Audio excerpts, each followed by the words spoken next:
Best cure for the beast. A witcher.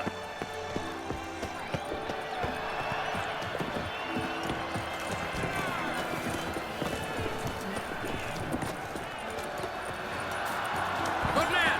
I need a fresh set of shoes for my mouth. Promptly at your service. The giant belched forth a roar so horrid, tripled the birds. Then what? Halt the millstone. But virtue always trumps villainy. With his friends at his side, the old best going. Need to speak to the Duchess, urgently. All right, you scamps. Story's done. Go find your parents. But the Palmerine. What about the story of Riddick and the dragon? They're tales for another time. But take a good look at the man who stands before you now. This is Geralt of Rivia, the master witcher who lent his valiant hand to the defeat of the giant Goliath. Master Witcher, is it true virtue always trumps villainy?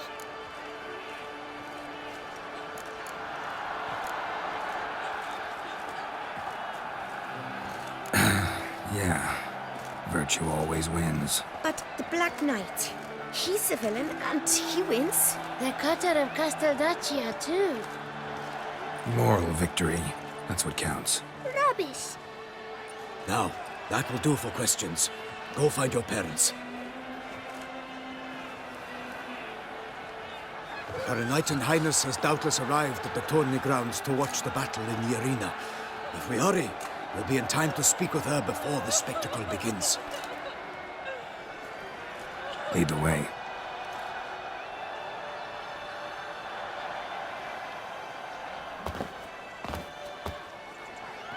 Who's fighting? Nilfgaardian gladiators? Close, but not quite. As you'll soon see. Someone's gonna fight a Shaelmar? With only some bells on its tail to confuse it, slow it down? Whatever is the problem? The beast is a gift from the Emperor, no less.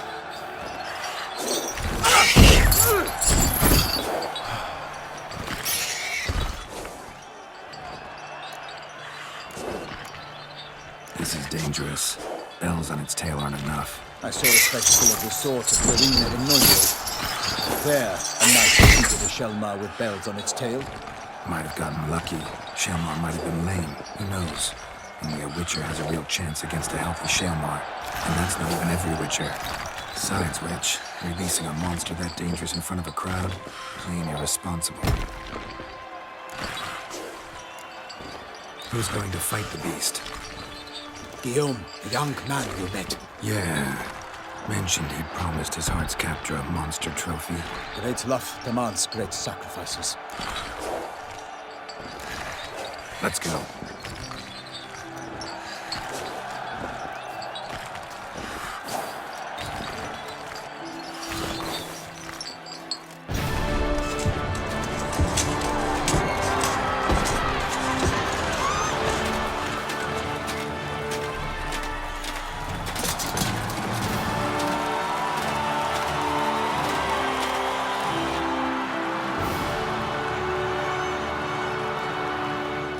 I dedicate my imminent victory to fair Lady Vivian.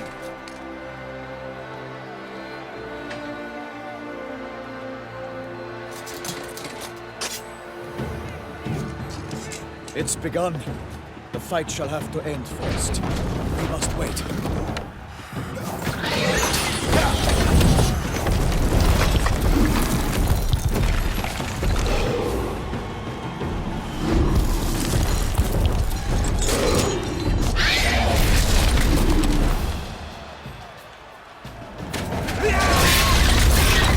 Got a bad feeling about this.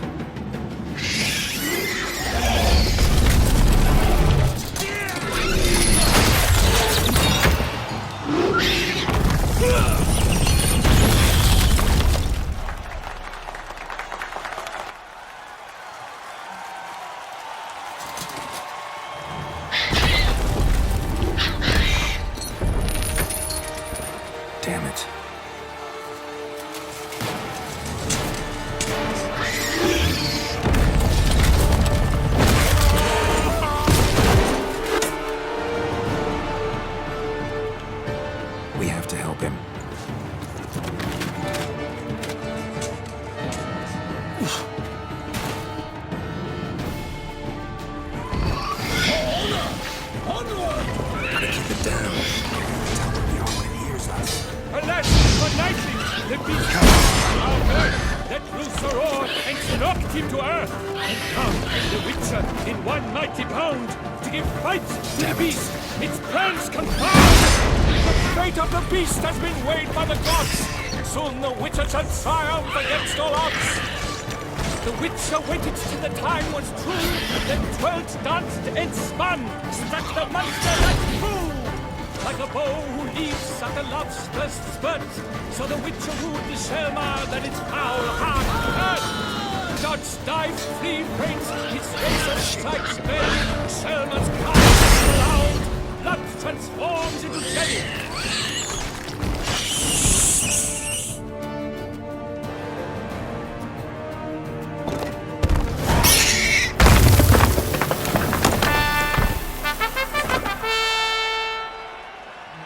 The Shelmar lies defeated by Geralt of Rivia, master of the witchering trade.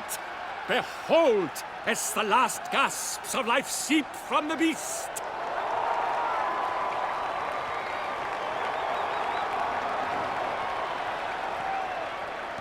Master Geralt, do what you must.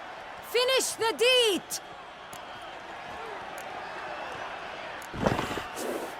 Monster's no threat. No need to kill it. A victor may always show mercy. It is his right. Long live Geralt the Merciful! Pikeman, see to the beast.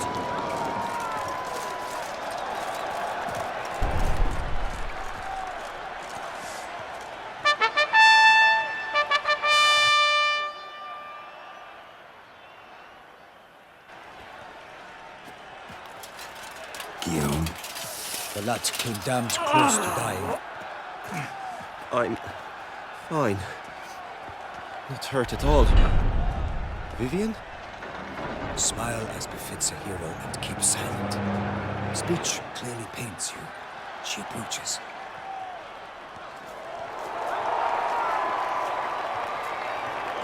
Geralt. We must talk. Vivian. You shall talk later, in the medic's tent. Geralt, magnificent, breathtaking. Your Grace. We knew that to summon you was a brilliant idea. We are delighted, ravished to have struck upon it. And I'm truly, honored. See to our young hero. Hop, hop. For we must make off with Geralt. We should talk. We had been long awaiting your arrival. Had nearly lost hope. Then suddenly, that entrance, so spectacular. Your Grace. Shelmars are dangerous creatures, even to knights in full-plate armor. Nonsense. In Toussaint, knights have battled beasts for mere glory since time immemorial. True.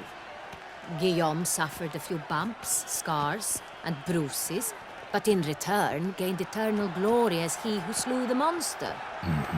What about the crowd? Say the Shelmar had vaulted into the stands.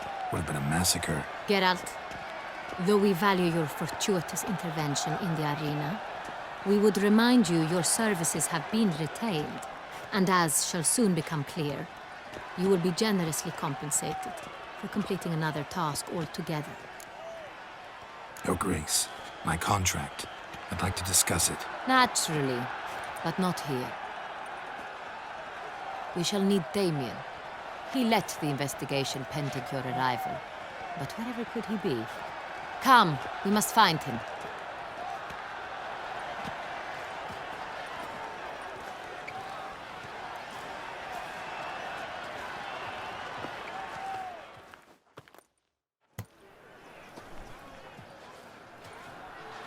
Tell us, have you come alone?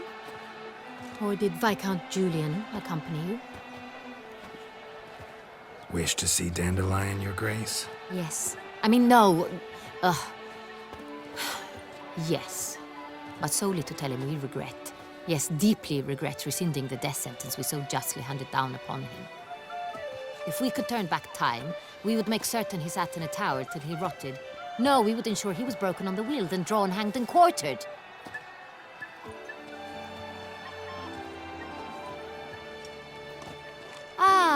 The very man we would entrust with these tasks. Damien de la Tour, captain of my personal guard. Your Grace, Witcher. Greetings. Sorry to have to tell you, but the guardsman handling the last victim's body... I know already. The creature in the cellar of Corvo Bianco. Was it the beast? No. A Bruxa, a kind of vampire. Not the beast, but tied to it in some way. You know this how? Through careful analysis of the evidence, both on the riverbank and at Corvo Bianco. Do you mean to insinuate the investigation thus far has been sloppy? Geralt insinuates nothing of the sort. We must listen to him attentively. I examined the body of the beast's last victim.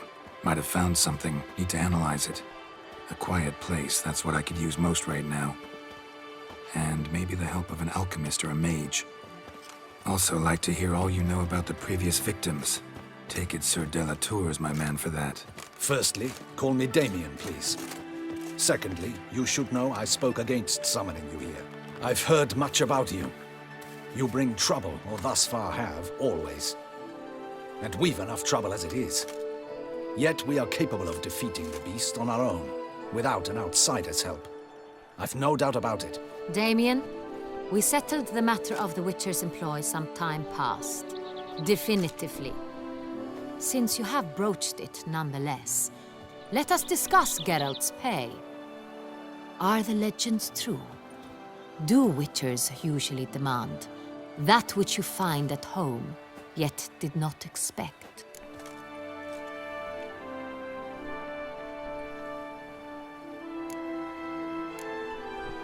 Not quite, Your Grace.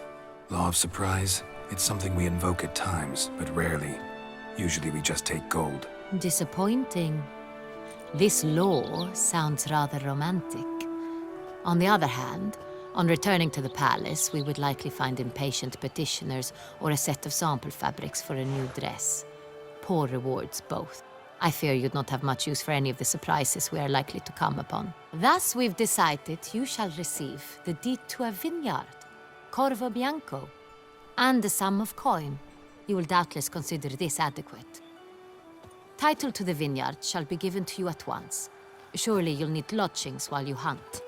The coin, however, will be yours only once you have slain the beast. Lovely, generous gesture, Your Grace. But Corvo Bianco, isn't it the Duchy's temporary morgue? Is it now? The Chancellery's bungled things again, we fear. Not to be left unsupervised for one instant. Yet, in its mood, a morgue should present minimal problems to a Witcher.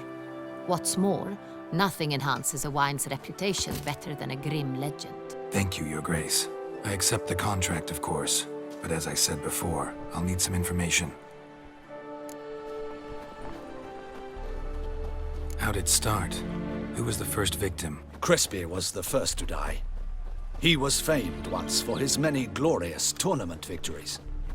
Then he grew old, hung up his sword, and took to winemaking. Crespi was not loved by the wine merchants. He was ruthless in business and thought to cheat many a time. He asked us for a dispensation from all court ceremonies. We did not grant it. We could not. Once you've taken the oath of a knight, you remain a knight till death. How'd he die? Where'd they find the body? Quite unusual, the circumstance. He was at a feast when suddenly one of his fellow feastgoers noticed he was missing. The town watch found him an hour later. On his hands and knees, propped against the town pillory, his sword hanging from his neck. He had died of wounds inflicted with claws, not a weapon. Blows of great force. So he died suddenly, but the body was on its knees, meaning someone posed it. So it seems. Second murder. Tell me what you know. In the city there are certain nooks. No one reasonable ventures there after dark. Ramon Dulac's corpse was found in one such place. With the first murder, terror gripped the city. Its inhabitants grew wary, kept to safe areas. Consequently, news of the second victim came to us from a group of concerned cut-purses. criminals fear the beast? Telling in a way. Take it you've excluded the possibility that Ramon died at the hands of these bandits. Do you believe me an amateur? Not hands, but claws killed Ramon Dulac. The wound was deep, clean. His body was found in the gutter, dressed in nightshirt and cap, a pillow placed under his head, and his sword replaced by a bed warmer. Ramon Dulac, a knight who but a dozen years past was an advisor to our father, the Duke. Someone went to a lot of trouble to make him look ridiculous. Maybe revenge was the motive. It's not out of the question. Dulac had shady dealings with the criminal underworld, but no one ever came forth with concrete proof of any misdoings. So, first two victims were knights, best years behind them. The same could be said of the third. Sir Delacroix was wont to claim that in modern times knights face new challenges, enterprise being the latest addition to the chivalric virtues. He made a veritable fortune in the grain trade. Palmerin even nicknamed him Sir de la Stinch. Found a coin pouch on his body. Contained florins dating from various times, hailing from different provinces of the Empire. Delacroix loved coin, true, but had no patience for numismatics. Lots of similarities between the victims. All the bodies were found in strange places under extraordinary circumstances. Seems the murderer, whoever or whatever it is, has some meaning to convey. These were honorable men. We are horrified by the disdain, the disrespect with which they were treated. These were knights of Toussaint. Blast it. Might be the point. From what you say, none was a model of virtue. Ever considered that's what the beast's trying to draw attention to? All the murdered men were knights who swore fealty to the 5 chivalric virtues. And even if Knights of Toussaint swear fealty to what virtues exactly? honor, wisdom, generosity, valor, and compassion. 5 virtues.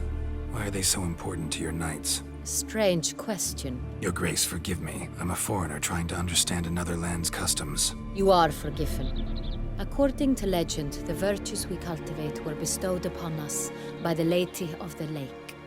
How we truly came to espouse them, none remember. In Toussaint, we believe men of low birth should be simple-hearted and obedient.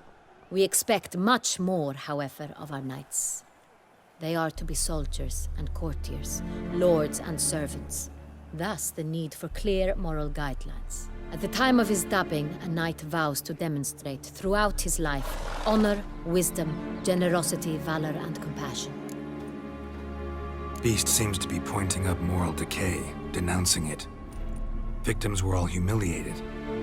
Might have been murdered to emphasize their lack of specific chivalric virtues. Honor compromised by the pillory. Wisdom by ridicule. Generosity by a coin pouch shoved down a throat. It seems to fit, true, though not perfectly. Can't discount the theory if it's on the lips of everyone in town. Say our reasoning's right. Next murder will be just as showy and denounce the victim's lack of the 4th virtue, valor. We can also assume that victim will be an elder knight. Let's think. At the moment, all the knights are either at the tourney grounds or in the palace gardens. Our annual hare hunt shall begin there shortly. Have you heard of the custom? Milton mentioned something. Seemed excited to prance around in a bunny costume. Not sure why. Hang on. Strange circumstances. A knight advanced in years. The famed cowardice of rabbits. Could it be that simple? Is Milton de Peyrac-Peyren the next victim? Milton also knew Delacroix. Told me so down by the river. Damien! To miss something so obvious. De Peyrac-Peyren, Crespi, Delacroix, and Delac formed a knightly team.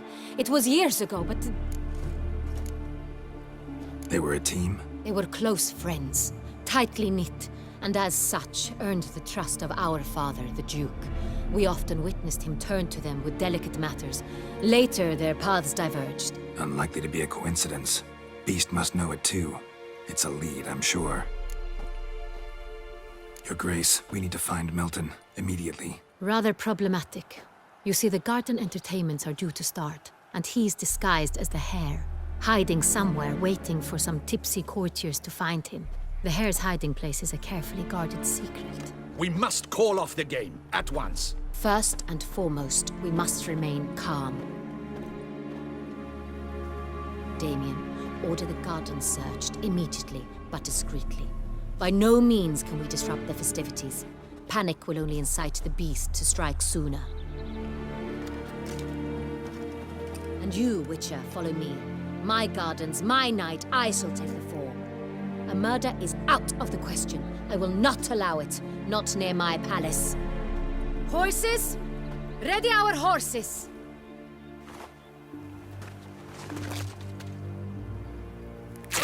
Your Grace!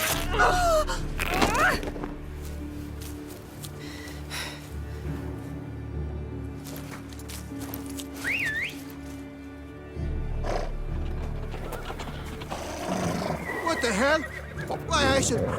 Your Highness, Mind it doesn't get wrinkled. Onward!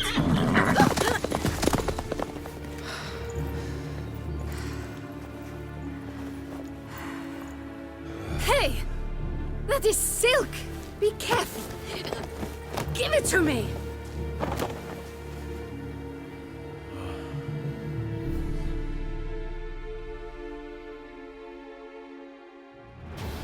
Go, go. Faster, Geralt! Right like the wind! Come on, you merchant. Your Grace seems right at home in the saddle.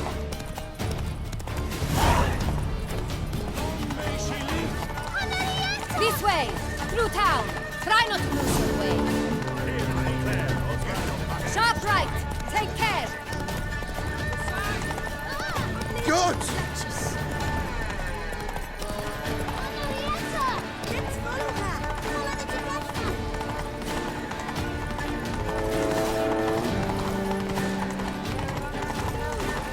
It's her! It's her! Clear a path! Clear the way, I said! Is this part of the game?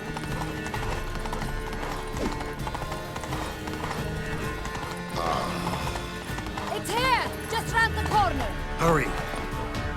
We must go to where the game is being held. The participants must find a unicorn's horn, a golden fish, and a phoenix egg. With these in hand, they can deduce where the hare, Milton, hides. Mean we need to find those things too. We've no other option. But time is of the essence, so we shall have to break the rules.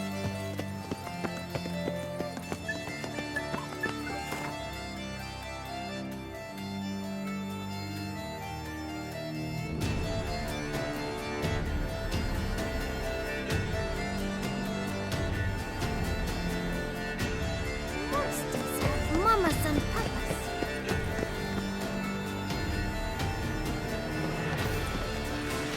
On second thought, through here.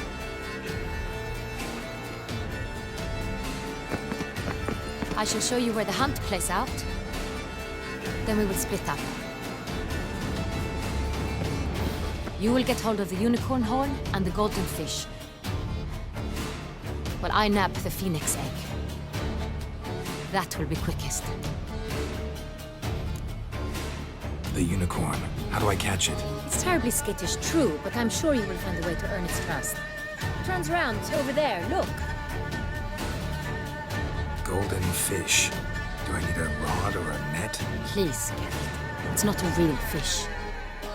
Look there, towards the water. See the lights? The hunters are trying to hook the fish from boats. You must simply dive in and find it. The golden fish and the horn both contain things or clues that will help us find Milton. Once you have fish and horn, find me among the other phoenix egg hunters. All clear? Then let's get to it. Banquets and wine are rather suited for pleasure. Oh, Fiorano of the 1290 vintage. I do encourage you to try it.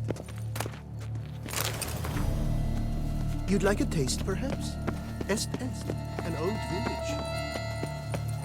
I've always dreamt of traveling to the north. Like Tyrus. Your Grace. Best cure for the beat, darn it. Watch where you step, fool. Problems. Hire a witcher. It's a good thing. Your Highness, Your Grace.